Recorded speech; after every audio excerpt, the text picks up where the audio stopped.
स्थानिक गुन्हे शाखेची मोठी कारवाई 11,35,600 रुपयांचा प्रतिबंधित गुटखा जप्त, एक आरोपी अटकेत। आज दिनांक 7 रोजी मंगळवारी संध्याकाळी 6 वाजता मिळालेल्या माहितीनुसार जालना जिल्ह्यात अवैध गुटखा विक्री करणाऱ्यांविरोधात स्थानिक गुन्हे शाखेनं मोठी कारवाई करत 11,35,600 रुपयांचा प्रतिबंधित गुटखा व वाहन जप्त केलंय।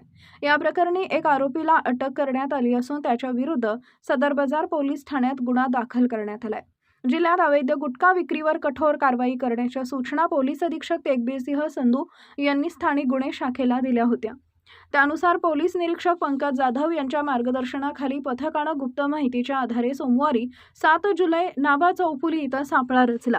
या कारवाई दरम्यान MH21BH 7400 क्रमांकाचं लोडिंग वाहन थांबवून त्याची तपासणी करण्यात आली।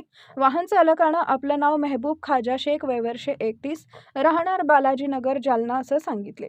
वाहनाची झडती घेतली असता त्यामध्ये महाराष्ट्रात प्रतिबंधित असलेला राजनिवास पान मसाला आणि KN01 जाफरानी जर्दा असा 8,85,600 रुपयांचा गुटखा आढळून आला।